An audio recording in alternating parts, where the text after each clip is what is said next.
please wake up," I whispered, gazing at my husband's serene face as he lay in his casket. His peaceful expression almost fooled me to thinking he was merely asleep, ready to stir at any moment. "Well, off I go," his cheerful voice echoed in my mind, bidding farewell to me and our daughter before embarking on his business trip just 2 days prior. Little did I know it would be the last time I hear his voice. His sudden departure from this world by his own hand left me in disbelief. No matter how desperately I called out to him, he remained silent, his once warm presence now as cold as ice. As I struggled to come to terms with the grim reality, something caught my eye, a solitary photograph resting on his chest. It was a family picture, but one I didn't recall placing there. Who could have placed it, and why? Intrigued and unnerved, I picked up the photo, turning it over to find a chilling message scrawled on the back. "Run away now." A shiver ran down my spine as I turned to find my mother-in-law's cold gaze fixed upon me. In that moment, I realized I had unwittingly stumbled into a nightmare from which there was no easy escape. I'm Bella, 32 years old, and my journey through life has been marked by both tragedy and love. Losing both my parents in a car accident while I was still in college left me feeling utterly alone in the world. The weight of grief seemed insurmountable. Fortunately, John, my boyfriend at the time, became my pillar of support. After graduating, we tied the knot, finding solace and happiness in each other's company. Our little family expanded with the arrival of our daughter, Hannah, who brought immeasurable joy into our lives. Our family circle extended to include my mother-in-law and brother-in-law, forming a tight-knit support system. Sadly, the passing of my father-in-law a year ago left a void in our hearts.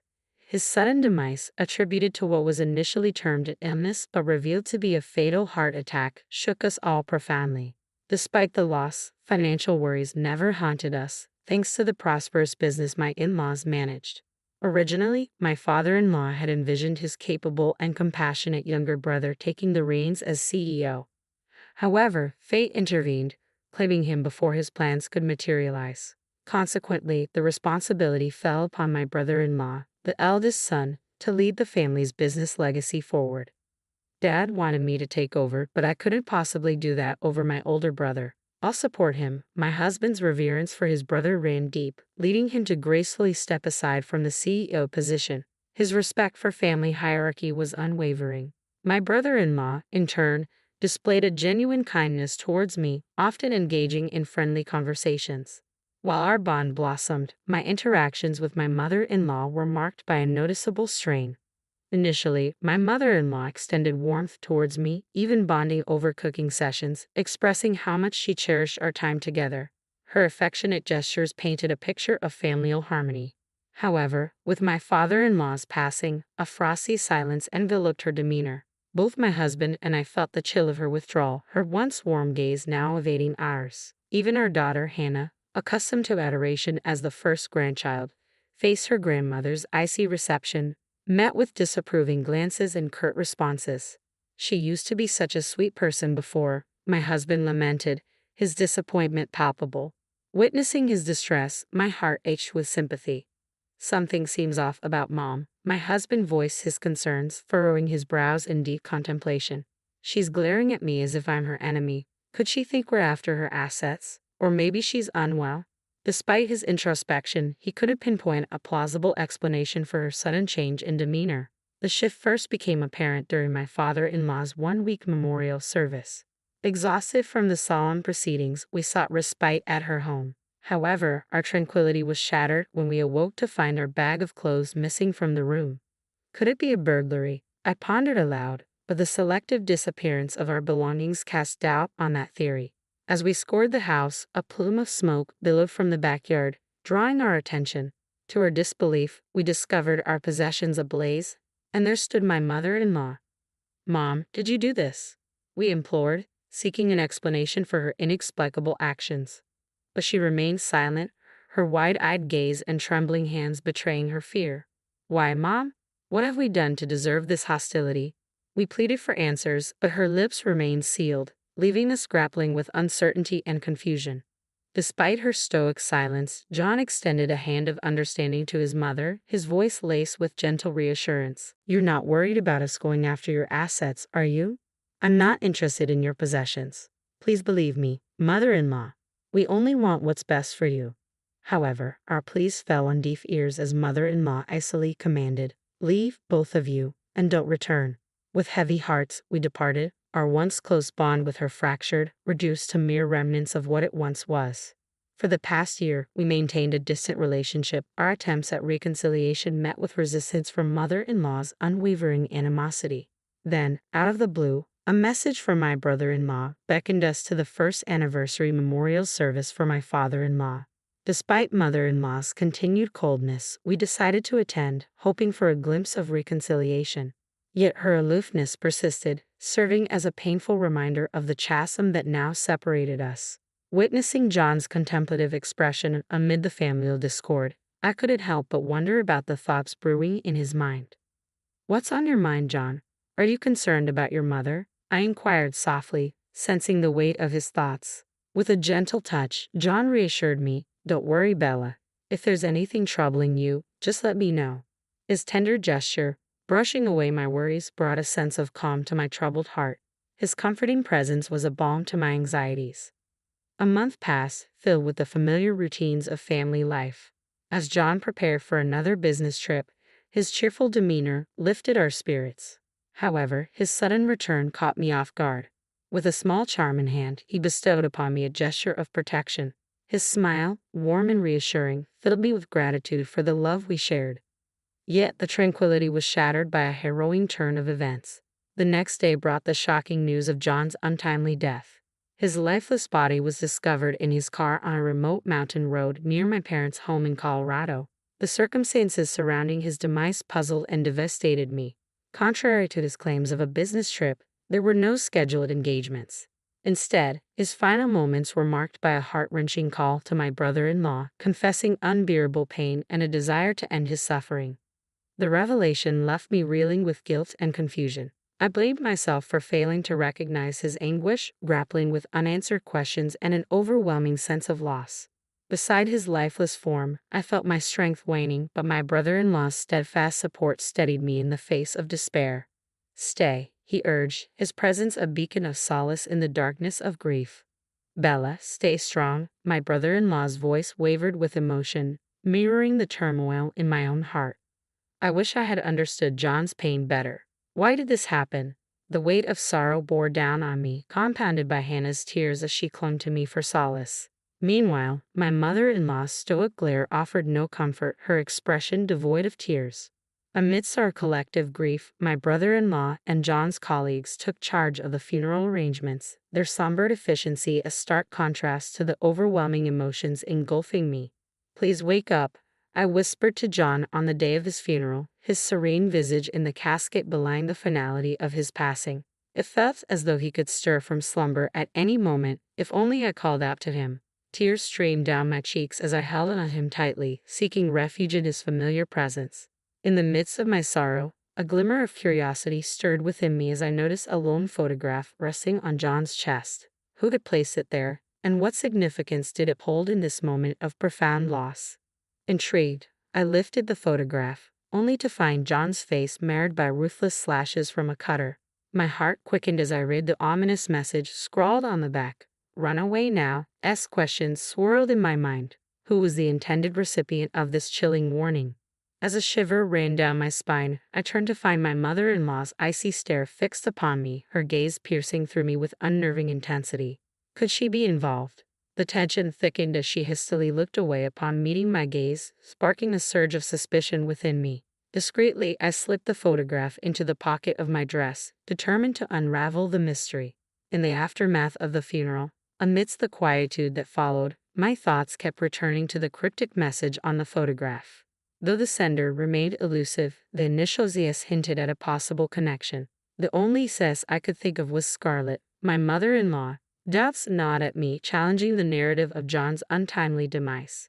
Desperate for answers, I resolved to confront my mother-in-law, bracing myself for the confrontation ahead. As I stepped into her home, my mother-in-law's demeanor remained as frosty as ever. With my brother-in-law absent at work, it was just the two of us in the solemn silence. "What brings you here all of a sudden?" she inquired, her tone guarded. "I was hoping to uncover some insights into John's passing."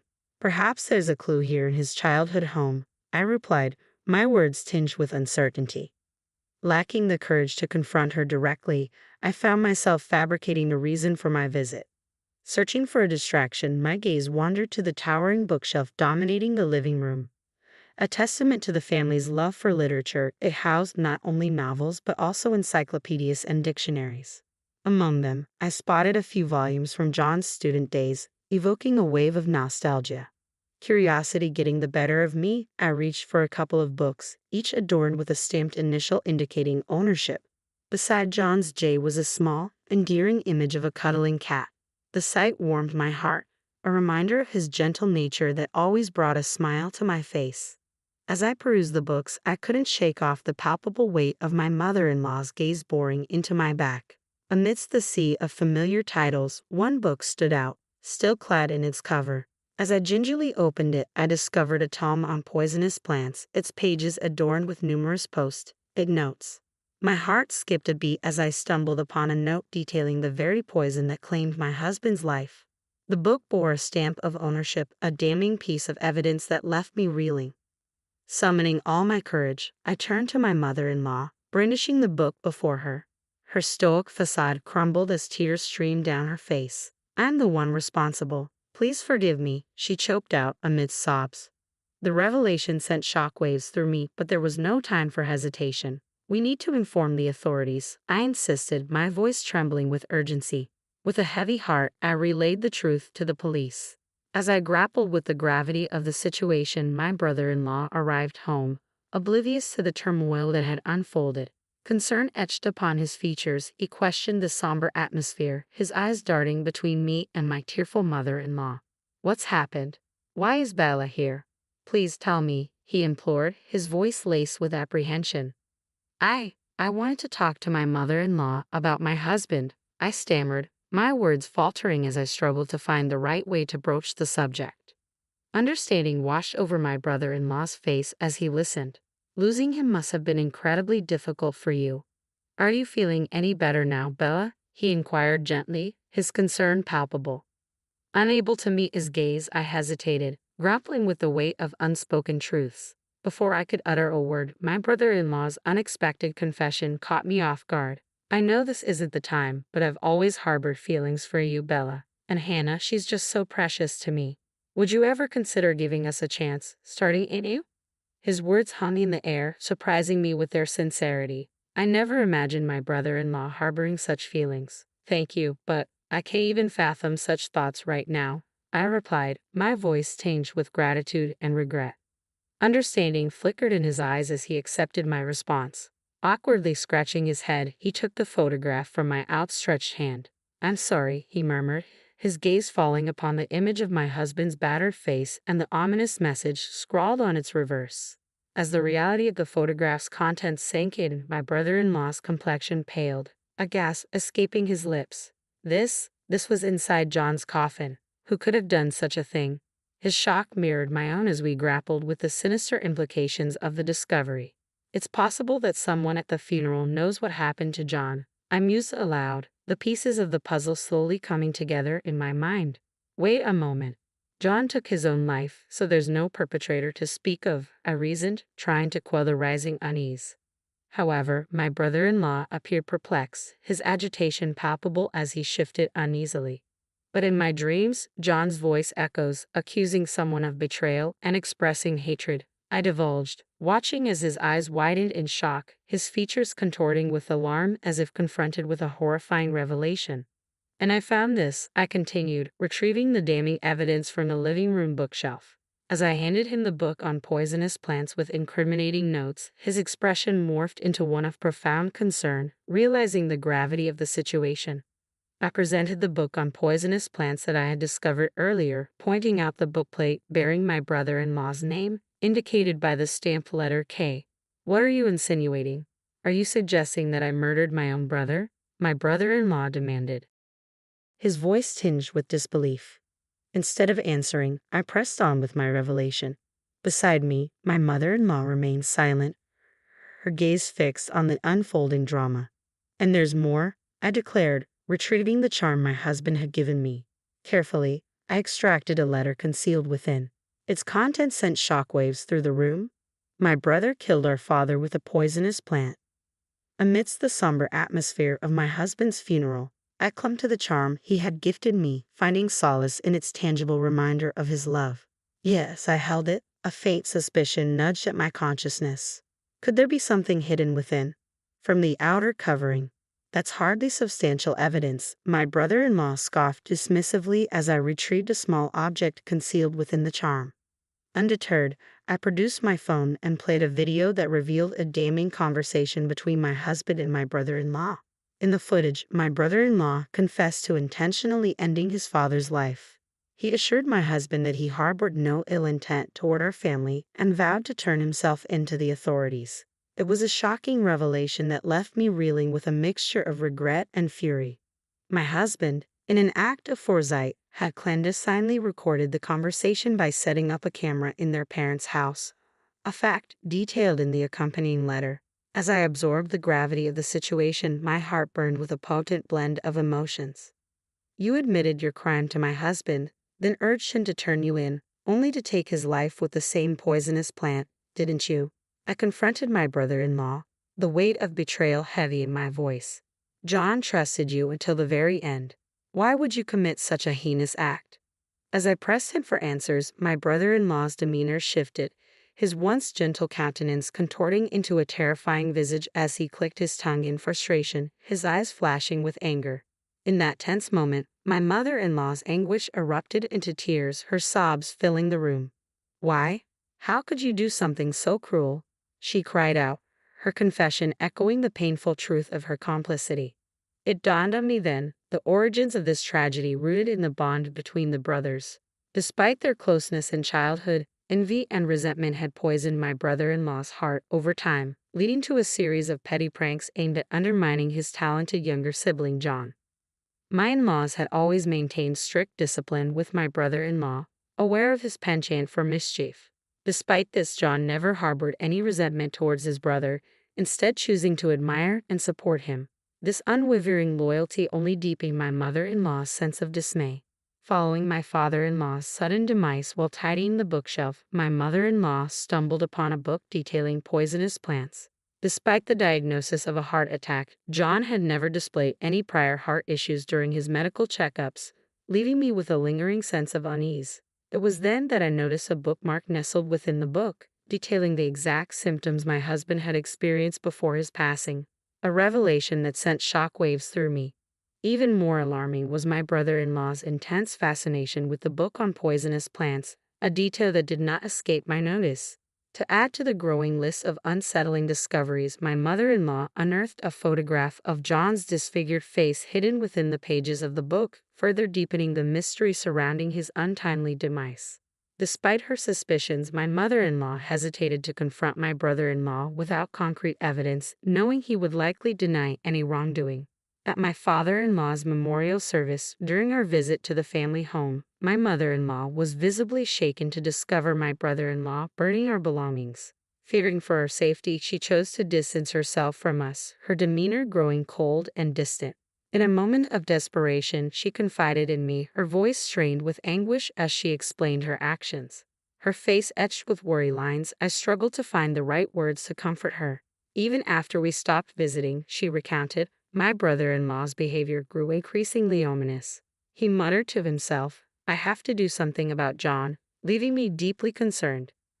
I recounted how I had tried to warn my husband at his first memorial, using the photo phone in the book about poisonous plants as a covert means of communication. I had also whispered to John about the possibility that his brother Ken may have been responsible for their father's death. Unfortunately, it seemed our attempt to warn my husband had backfired. If he hadn't been aware, he might not have confronted my brother-in-law, and perhaps things wouldn't have escalated to this extent.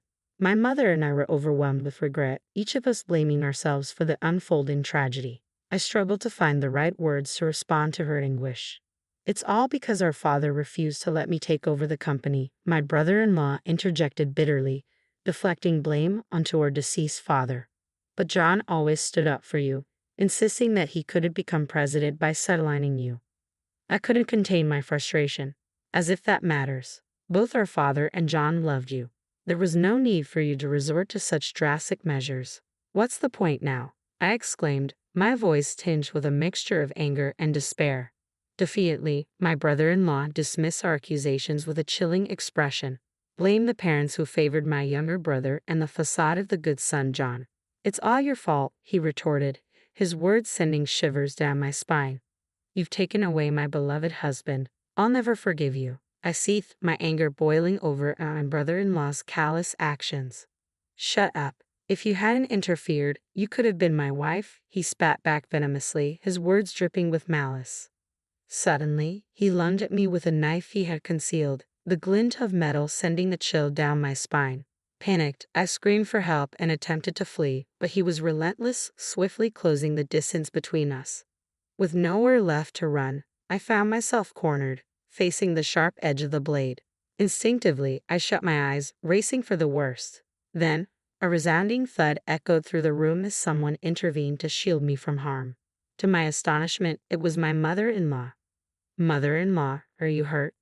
I gasped, seeing her grimace as blood trickled from her injured arm. Ken, please stop this madness. Turn yourself in, she pleaded, her voice trembling with urgency. Shut up, both of you. You're the ones who need to disappear, my brother-in-law snarled, his rage unabated. Why would you go to such lengths, especially now that you've achieved your dream of becoming CEO? I implored, struggling to understand his motives amidst the chaos. I need money, my brother-in-law confessed, his desperation palpable.